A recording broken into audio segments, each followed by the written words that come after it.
I'm not making this up. I'm not crazy. I know how it's going to sound. Strange, paranoid, maybe even delusional, but everything I'm about to tell you really happened. It all started with a face, or more accurately, faces. Faces that looked almost normal, but just slightly off, like something was out of place. About 3 months ago, I ended things with my ex, Caleb. We had been together for almost 2 years, and the breakup was long overdue. He wasn't violent, but he was controlling and sneaky in a way that got under my skin. He liked to keep tabs on me, tracking when I was online, asking the same questions more than once to see if I'd slip up. It was subtle, but it was constant. After I left him, I changed my number, deleted my social media, and even moved to a new apartment. I really thought I'd finally escaped him. Then came the barista. It was a Tuesday morning, and I stopped at a small coffee shop near my new place. I'd only been there once or twice. When I stepped up to the counter, the girl behind it, about my age, gave me a smile that instantly made me pause. There was something about the way she looked at me. She tilted her head and said, "Good morning, sunshine." My stomach dropped. That was Caleb's nickname for me. He used it sarcastically, usually when I was upset. "What's wrong, sunshine?" he'd say, enjoying how it pushed my buttons. I tried to brush it off. Maybe it was just coincidence, but then it happened again. A few days later, I took a rideshare to work. Different driver than usual. An older man, maybe in his 50s. He kept glancing at me in the rearview mirror, like he was trying to place my face. Then, out of nowhere, he asked if I'd ever figured out what I was running from. He said it casually, like it was a normal question. All I could do was stare at him and say, "What?" He just chuckled and shook his head like we were sharing some inside joke. Caleb had asked me that exact same question once, word for word, after I told him I needed time to figure myself out. "Ever figure out what you're running from?" Now to strangers, had repeated things he said to me exactly. It didn't stop there. A woman in the grocery store bumped into me and whispered, "You don't get to just disappear." A guy on the street muttered, "Still wearing your hair like that," as he passed by. Someone in my building hummed a tune and said, "You always liked this song." It was the same song Caleb used to play whenever we argued. It wasn't just what they said, it was how they looked at me, like they knew me somehow, or thought they did. Their faces were different, but their eyes held the same strange expression, as if they were all part of the same secret. I started thinking, maybe I was losing my mind. What else could it be? In desperation, I did something I wasn't proud of. I reached out to Caleb, not directly, but through his sister. I asked her to tell him to stop. I thought maybe he'd hired someone, maybe a private investigator, or some weird service to follow me and feed people information. I just wanted it to end. She texted back the next day, saying she didn't know what I was talking about. She told me Caleb was in rehab, had been for 6 weeks. No phone, no internet. I didn't believe her. I thought she was covering for him. But then she posted a picture of him on Facebook. He looked pale, sick, holding one of those sober day chips. That's when I knew it couldn't be him.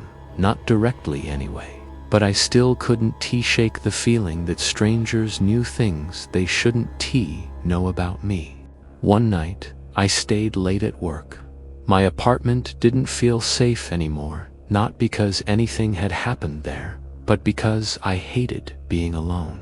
Around 10 at night, I finally headed home. I walked the 10 minutes to my building, with my headphones in, but no music playing, a habit I picked up so I could still hear if someone was behind me. When I turned the corner to my block, I saw someone sitting on the steps across from my building. A young man with his hood up, head down. I almost ignored him until he spoke. "Cold out tonight, huh, sunshine?" My whole body froze. He never even looked up at me. He just kept staring at the sidewalk, like he was reading something on it. I walked past slowly without saying a word. When I got inside, I locked every bolt on my door. I sat on the couch for hours, just listening to silence, too scared to even turn on the TV. Eventually, I fell asleep there. When I woke up in the morning, my doormat was flipped over. That might sound small, but I live alone on the top floor. People don't just walk by my door. On the underside of the mat, someone had scribbled in pen, "You can change your face too if you want, but I'll still recognize you." I had no idea what it meant. I threw up immediately. That same day, I booked a hotel for the weekend. I didn't even pack. I just left my apartment. No clothes, no toothbrush, nothing. I needed to be around people. The hotel clerk gave me a room on the 4th floor. Small, quiet, a little stuffy, but it felt safer than my place. That lasted until about 2 in the morning when someone knocked on my door. 3 slow knocks. I sat up in bed and waited. After a pause, they knocked again. I peeked through the peephole and saw a woman in her 40s. Her face was blank, totally expressionless, and she was staring straight at the door. She didn't say a word. I didn't make a sound either. Eventually, she turned and walked away. It was one of the most disturbing things I'd ever seen. The next morning, I asked the front desk if someone had been up on my floor during the night. They said no one should have been there. All the rooms on my floor were empty. That's when it hit me. These weren't random people.